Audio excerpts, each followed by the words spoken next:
নমস্কার। আপনি আপনার লাকি নাম্বার জানুন। আপনার লাকি নাম্বার ১ হবে যদি আপনার জন্ম কোনো মাসের ১ তারিখ, ১০ তারিখ, ১৯ তারিখ এবং ২৮ তারিখ হয়। ১ নাম্বারটাকে রুল করে সূর্য। তো আপনার মধ্যে যদি ডিসিপ্লিন কম হয় তখন কী করতে হবে না সূর্যকে পাওয়ার আপ করতে হবে।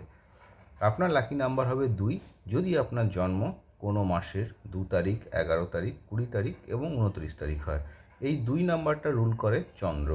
যদি আপনি দেখেন যে আপনার ডিসিশন মেকিং, আপনার থিঙ্কিংয়ে একটু ওলটপালট হচ্ছে, তখন আপনার এই ২ নাম্বারটাকে অর্থাৎ চন্দ্রকে পাওয়ার আপ করতে হবে। এর জন্য আপনি কী করতে পারেন না আপনি প্রতিদিন ঠান্ডা দুধ খাবেন।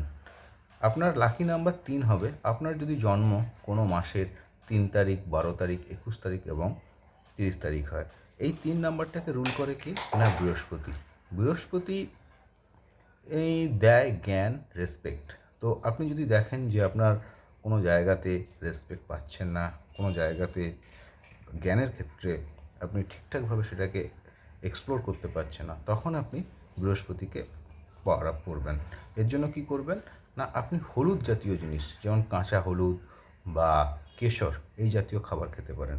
৪ ৪ আপনার লাকি নাম্বার হবে যদি আপনার জন্ম ৪ তারিখ, ১৩ তারিখ, ২২ তারিখ অথবা ৩১ তারিখ হয় কোনো মাসের। এই ৪ নাম্বারটাকে রুল করে রাহু। তো রাহু কী করে না প্রচণ্ড কুইক থিঙ্কিং আনে। আপনি দেখবেন যদি আপনার চিন্তাভাবনাতে ডাইলেমা আসে, ডিলে আসে, আপনি খুব তাড়াতাড়ি চিন্তা করতে পারছেন না, তখন আপনাকে কী করতে হবে না রাহুকে পাওয়ার আপ করতে হবে। এই রাহুকে পাওয়ার আপ করার জন্য কী করতে হবে আপনি বার্লি বা জব জাতীয় জিনিস এইগুলো খেতে পারেন। এরপর আসছি আপনার লাকি নাম্বার ৫। ৫ যদি লাকি নাম্বার আপনার হয় তাহলে আপনার জন্ম হতে হবে ৫ তারিখ, ১৪ তারিখ অথবা ২৩ তারিখ। এই ৫ নাম্বারটা রুল করে বুধ। বুধ হচ্ছে বেসিক্যালি আপনার কমিউনিকেশন। তো আপনি দেখছেন যে আপনার কমিউনিকেশনে কোথাও প্রবলেম হচ্ছে, আপনি যে মেসেজটা পাঠাচ্ছেন সেই মেসেজটা প্রপারলি অ্যাকসেপ্ট হচ্ছে না, তখন আপনাকে কী করতে হবে না সবুজ যে ভেজিটেবলস আছে বা সবুজ পাতাযুক্ত যে শাকসবজি আছে যেমন লেটুস, ক্যাপসিকাম বা এই জাতীয় আপনি খাবার খেতে পারেন। এরপর আসি আপনার লাকি নাম্বার 6। কখন লাকি নাম্বার 6 হবে আপনার জন্ম যদি ৬ তারিখ, ১৫ তারিখ অথবা ২৪ তারিখ হয় কোনো মাসের। এই ৬ নাম্বারটা রুল করে কে না শুক্র। তো শুক্র হচ্ছে আপনার ক্যারিশমা, অ্যাট্রাকশান। যদি দেখেন যে আপনার কোথাও অ্যাট্রাকশান মানে কম হচ্ছে, ক্যারিশমা কম হচ্ছে, আপনি কি করতে পারেন টক দই প্রতিদিন খেয়ে আপনার শুক্রকে পাওয়ার আপ করতে পারেন। এরপর আসবো ৭। ৭ যদি আপনার জন্ম তারিখ হয় বা ১৬ হয় বা ২৫ তারিখ হয় তাহলে আপনার লাকি নাম্বার ৭ এবং এই ৭ নাম্বারটা রুল হয় কেতুর দ্বারা। কেতুকে আপনি পাওয়ার আপ করতে চান, তো কেতুকে পাওয়ার আপ করতে চাইলে তিসি হয়, তিসির তেলের খেতে পারেন, এতে তাহলে আপনার ৭ নাম্বারটা বা কেতু পাওয়ার আপ হবে। এরপর আসি আমি ৮। ৮ নাম্বারটা রুল করে শনি। তো আপনার যদি কোনো মাসের ৮ তারিখ, ১৭ তারিখ অথবা ২৬ তারিখ জন্ম হয় তাহলে আপনার লাকি নাম্বার ৮ এবং এই শনি পার্টিকুলারলি যদি উইক থাকে তাহলে আপনি দেখবেন আপনার সাবঅর্ডিনেটরা আপনার কথা শুনছে না, আপনি যে কোনো কাজ করতে গিয়ে একটু লেজি হয়ে যাচ্ছেন, এনার্জিটা পাচ্ছেন না।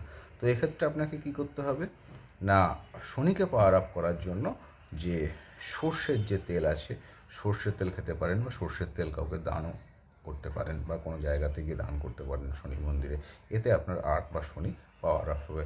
এরপর আসি আমি ৯। ৯ নাম্বারটা আপনার তখনই লাকি হবে যদি আপনার কোনো মাসের ৯ তারিখ, ১৮ তারিখ এবং ২৭ তারিখ জন্মদিন হয়। তো এই ৯ নাম্বারটাকে রুল করে মঙ্গল। তো মঙ্গল যদি মঙ্গলের হচ্ছে কি না আমি যেটা চিন্তা করছি সেটাই করব। যদি দেখেন যে আপনার ৯ লাকি নাম্বার এবং আপনি যেটা চিন্তা করছেন সেটা করতে পারছেন না, তখন আপনার মঙ্গল কোনো না কোনোভাবে অ্যাফ্লিক্টেড। তো আপনি মঙ্গলকে পাওয়ার আপ করবেন। মঙ্গলকে পাওয়ার আপ করার খুব দুটো ভালো উপায় হচ্ছে আপনি টমেটো খেতে পারেন এবং যদি পারেন বছরে ৬ মাস ছাড়া একবার করে কোনো রক্তদান শিবিরে গিয়ে রক্ত দিতে পারেন। আজকের যে ভিডিওতে আমি যা যা বললাম সমস্ত কিছুই হচ্ছে অ্যাজ পার নিউমারোলজি। পরের ভিডিওতে আসবো আরও এই বিষয়ে আলোচনা করব। নমস্কার।